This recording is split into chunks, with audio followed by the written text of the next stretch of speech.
जय श्री राधे कृष्ण। आप सभी को करवा चौथ की हार्दिक शुभकामनाएं।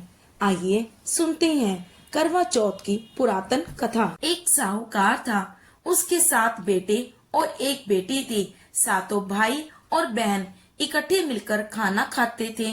एक दिन कार्तिक की चौथ का व्रत आया तो भाई बोले कि आओ बहन खाना खा लें। उनकी बहन बोली, भाई आज करवा चौथ का व्रत है, इसलिए चांद निकले पर ही खाऊंगी।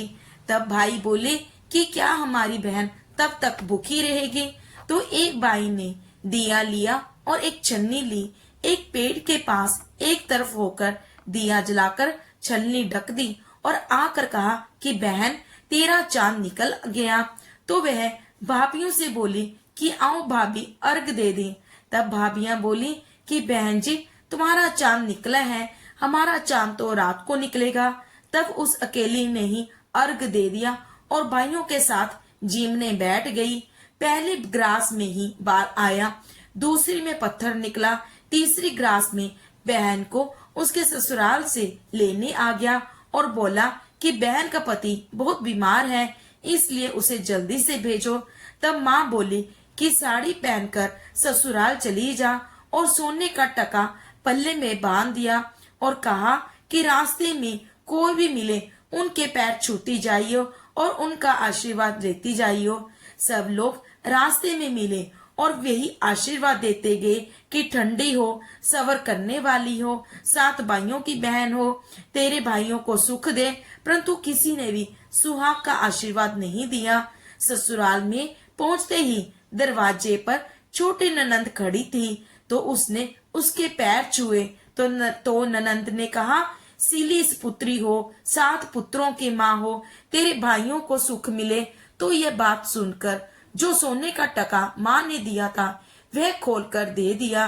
अंदर गई तो सासू माँ ने कहा कि ऊपर मुंडेर है, वहां जाकर बैठ जा। जब वह ऊपर गई तो देखा कि उसका पति मरा पड़ा है तो वो रोने चिल्लाने लगी। उसकी सासू दासियों से कहती है कि वह ऊपर पड़ी है, उसको बची हुई रोटियां दे दो। इस प्रकार मंगसिर की चौथ आई और बोली कि करवे ले लो, करवे ले लो, भाइयों की प्यारी करवे ले लो, दिन में चांद उगाना करवे ले लो, ज्यादा भूख वाली करवा ले लो। तब वह चौथ माता को देखकर बोली कि मेरे को उजाड़ा है तो तू ही सुधारेगी, मेरे को सुहाग देना पड़ेगा।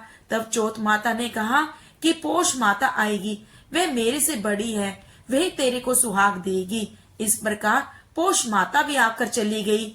माँ की फागुन की, चैत की, विशाख की, जेठ की, आषाढ़ की, श्रावण की, भादों की सारी चौथ माता उसे जवाब देते चली गई कि अगली चौथ आएगी उससे कहियो।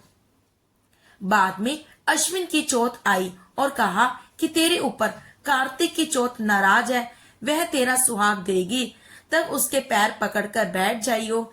यह कहकर वह तो चली गई। बाद में कार्तिक की चौथ माता आई और गुस्से से बोली, हे भाइयों की प्यारी करवा ले, दिन में चांद उगाना करवा ले, ज्यादा भूख वाली करवा ले।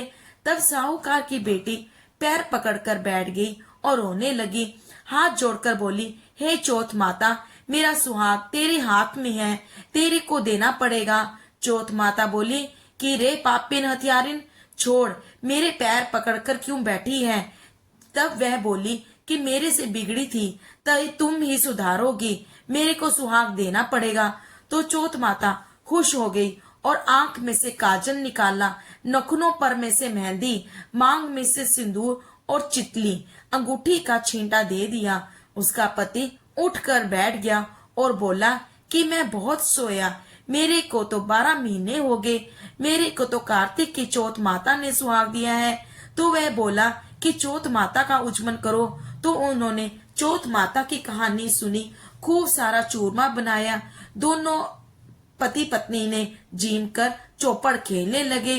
नीचे से सासू माँ जी ने रोटी भेजी तो दासी ने आकर कहा कि वह तो दोनों चौपड़ खेल रहे हैं। सास सुनकर खुश हो गई और देखकर बोली कि क्या बात हुई, तो वह बहू बोली, मेरे चौथ माता रूठी थी। यह कहकर सासू जी के पैर छूने लगी और सारी नगरी में ढिंढोरा पिटवा दिया कि सबको चौथ का व्रत करना चाहिए।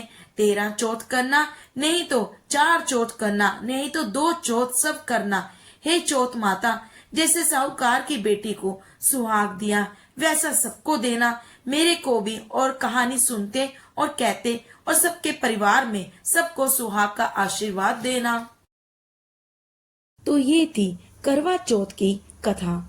कथा सुनने के बाद हाथ में रखे हुए गेहूं के दानों को अपनी चुन्नी के एक साइड पलड़े में बांध लें। रात को चंद्रमा को अर्घ्य देते समय इन गेहूं के दानों को चंद्रमा को अर्पित करें और कथा सुनने के बाद हलवा पूरी बनाकर करवा माता को भोग लगाएं।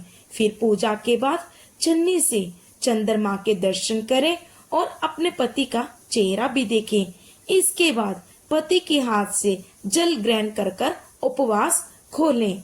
धन्यवाद। आप सभी को एक बार फिर से करवा चौथ की हार्दिक शुभकामनाएं।